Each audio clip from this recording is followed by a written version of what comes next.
Dashboard design framework आता बघूया आपण, जिथे की आपल्याला काही डॅशबोर्ड्स क्रिएट अगोदर आपल्याला थोडंफार डिझाइन किंवा लेआउट म्हणतो आपण ते कसं करायचं, काय-काय गोष्टी कन्सिडर करायच्या ते बघायच्या.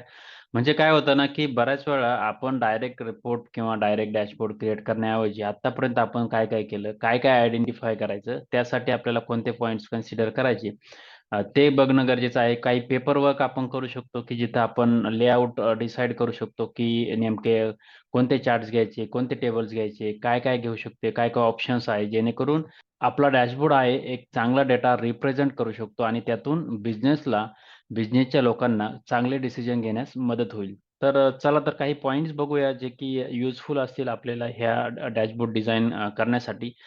तर डॅशबोर्डची ऑफिशियल डेफिनेशन किंवा आपण म्हटलं तर की नेमकं डॅशबोर्ड म्हणजे काय? तर dashboard are the analytics tools designed to consolidate data from multiple sources. Track key metrics at a glance and facilitate data driven story telling and decision making. आता याच्यात बरेचसे पॉइंट्स कन्सिडर केलेले आहे, की consolidated data from multiple sources. म्हणजे multiple sources म्हणजे काय? जेव्हा कधी आपला बिझनेसचा डेटा जो आहे, तो वेगवेगळ्या सोर्समधून, वेगवेगळ्या ठिकाणाहून जनरेट होत असतो. तो आपण कसा कन्सॉलिडेट म्हणजे एकत्रित करू शकतो इन अ सिंगल डॅशबोर्ड. ते एक पहिली गोष्ट आहे. आणि ट्रॅक की मॅट्रिक्स म्हणजे जे काही परफॉर्मन्स रिलेटेड मेट्रिक्स आहे, जसे की top customers, top products, top sales regions अशा प्रकारचे जे मेट्रिक्स असतात ते ट्रॅक करायचे and facilitate data driven story telling and decision decision making. आता स्टोरी टेलिंग खूप महत्वाचं आहे, की नेमकं आपला जो डॅशबोर्ड आहे तो ॲज अ स्टोरी म्हणून कसा रिप्रेझेंट करू शकतो. म्हणजे त्याच्यात बरेचसे कोणते-कोणते के-पी-आयज घेऊ शकतो आणि त्यानुसार आपल्याला कोणत्या रिजनमध्ये जास्त म्हणजे सेल्स आहे, कोणत्या रिजनमध्ये कमी सेल्स आहे, कुठे आपल्याला लक्ष देण्याची गरज आहे. अशा पद्धतीचे जे जे आहे ते स्टोरी टेलिंगच्या स्वरूपात जर आपण डेटा प्रेझेंट केला, तर तो जास्त युजफुल असेल आणि त्याच्यानुसार बिझनेसचे लोकं डिसिजन घेऊ शकतील. आता आपल्याकडे कोणता असतो डेटा? कस्टमरचा डेटा असतो. सी-आर-एम जे ई-आर-पी सिस्टम वगैरे असतात किंवा ग्रॉस रेव्हेन्यू किंवा सेल्स रेव्हेन्यू जे काय असेल ते. प्रॉडक्टचा डेटा आहे, ट्रान्झॅक्शनल रेकॉर्ड्स आहे, डेलीचे ट्रान्झॅक्शन असतात. असा बराचसा आहे. तो आपण काय करायचा आहे, एकत्रित करायचा आहे आणि ॲज अ सिंगल डॅशबोर्ड आपण क्रिएट करतो. जो कसा असेल की customer focus, user facing dashboard आणि सेंट्रलाइज असेल, की जिथं तो सगळा डेटा आपला कन्सॉलिडेट एकत्रित होऊन येणार आहे आणि त्याच्यावरून बिझनेसचे लोकं फक्त डॅशबोर्ड बघतील. त्यांना इंटरनली बॅकएंडला जाण्याची गरज नाही आणि हा डॅशबोर्ड वरून ते डिसिजन घेऊ शकतात. तर अशा पद्धतीचा डॅशबोर्ड क्रिएट करणं गरजेचं आहे. एनालिटिक्स डॅशबोर्ड म्हणू शकतो आपण ज्याला, की जिथं जास्तीत जास्त डेटा आपण व्यवस्थित कशा पद्धतीने मांडू शकतो आणि तो डेटा आपल्याला डिसिजन घेण्यास मदत करेल.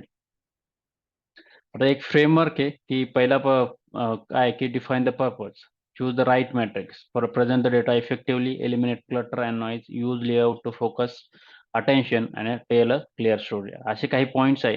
म्हणजे हे काय आहे ना, की it should serve a distinct purpose for distinct audience.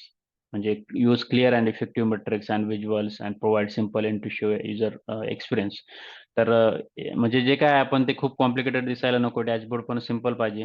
जो युजर्सला जास्तीत जास्त लवकरात लवकर ॲक्सेस करता येईल. त्यांना समजेल, की नेमकं कोणत्या गोष्टी कुठे बघायच्या. युजर स्पेसिफिक असायला पाहिजे.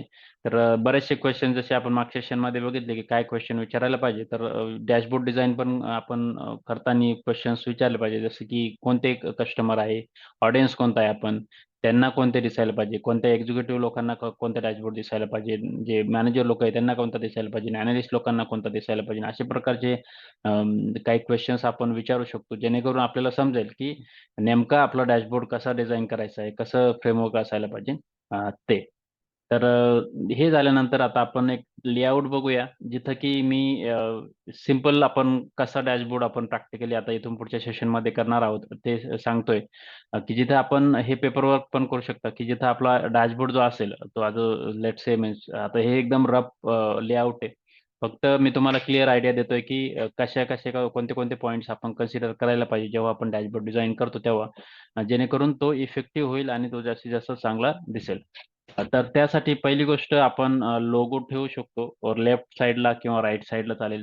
जसे बिझनेसचे रिक्वायरमेंट असेल. जसं म्हणजे काही बिझनेस काय म्हणतात, की त्यांना राइट साइडला लोगो पाहिजे. काही म्हणतात लेफ्ट साइडला पाहिजे. तर त्या हिशोबाने आपल्याला ते ठेवावं लागेल. पण लोगो हा मस्ट आहे.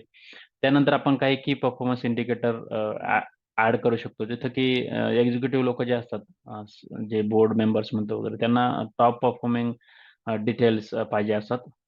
हाय लेव्हल जे आहे ते आपण इथे वरती दाखवू शकतो आणि त्यानंतर थोडा ग्रॅन्युलर लेव्हल म्हणू शकतो किंवा तिथं की आपल्याला इथं लेफ्ट साइडला एक चार्ट क्रिएट करू शकतो, की लाईन चार्ट म्हणू शकतो, की कारण काय होतं ना, की आपला जो डेटा आहे तो भरपूर असा टाईम रिलेटेड आहे. म्हणजे डेट्स आहे आणि सेल्स ट्रान्झॅक्शन्स आहे डेलीचे, मंथली वगैरे त्या टाइपचा डेटा आपण इथे ॲज अ लाईन चार्ट आपण दाखवू शकतो. त्यानंतर खाली आपण काही 2-3 असे बटन ठेवू शकतो, की जिथे आपल्याला डेटा आपला डिस्प्ले होईल. म्हणजे आणि असं एक एरो पण असेल, की जिथे आपल्याला म्हणजे प्रिव्हियस मंथ, करंट मंथ किंवा अजून त्याच्या मागच्या मंथचा जर आपल्याला सेल्स रेव्हेन्यू वगैरे पाहिजे असेल, तर इथे तो डिस्प्ले होईल आणि त्यानुसार आपण इथे हे ऑप्शन्स ठेवू शकतो. त्यानंतर साधारण आपण एक राइट साइडला एखादा अजून एक चार्ट क्रिएट करू शकतो, जिथं की कॉलम चार्ट म्हणता येईल. जिथं की जे काय सेल्स डिटेल्स ते इथे दिसतील हाय लेव्हलमध्ये आणि त्याच्यानंतर खाली एक एखादा टेबल आपण ॲड करू शकतो, की जे टॉप 5 प्रॉडक्ट्स आहे कोणते, की जे जास्त जास्त सेल्स होत आहेत ते इथं आपण दाखवू शकतो. आणि हे झालं हाय लेव्हल म्हणजे ह्या डॅशबोर्डवर. आता हे जे आहे तुम्ही असे पॉइंट्स असं डिझाइन पेपरवर करू शकता आणि अजून काही पॉइंट्स आहे जसं की लेफ्ट साइडला 3 बटन ठेवले तुम्ही आणि त्या 3 बटनवर जर क्लिक केलं, तर मग आपल्याला इथे कुठेतरी दुसरा ड्रिल डाउन रिपोर्ट ओपन होईल किंवा डिटेल लेव्हल रिपोर्ट ओपन होईल, की मॅप असेल. त्यानंतर प्रॉडक्टची डिटेल एखादा टॅब्युलर डेटा असेल किंवा कस्टमरचं डिटेल असेल. आणि बाकीचे अजून काही ऑप्शन्स ठेवू शकतो, की जिथे वेगवेगळा डेटा आपण असा डिस्प्ले करू शकतो. जेणेकरून हे जे आहे ना, यातलं सर्व काही आपलं फीचर्स यूज होतील. जसे ड्रिल डाउन फीचर आहे किंवा हायरार्किकल डेटा आपल्याला डिस्प्ले करायचा असेल तर, त्यानंतर टेबल आहे, व्हिज्युअल्स आहे, चार्ट्स आहे, आपण जे काही यूज केले ते बटन्स आहे. तर अशा पद्धतीने हे आपण करू शकतो. हे साधारण रफ लेआउट आहे. तुम्ही पेपरवर डिझाइन करू शकता आणि तर चला तर मग आपण हे पुढच्या सेशनमधून मध्ये घेऊया. प्रॅक्टिकली कसं इम्प्लिमेंट करायचं आणि वन बाय वन आपण हे कंपोनंट बिल्ड करूया आणि जेणेकरून आपला डॅशबोर्ड व्यवस्थित बिल्ड होईल आणि सर्व स्टेप्स मी प्रॅक्टिकली घेणार आहेत. त्यामुळे तुम्ही मला फॉलो करा व्यवस्थित प्रत्येक व्हिडिओ जसा येईल तसं, जेणेकरून तुमचा डॅशबोर्ड व्यवस्थित दिसेल.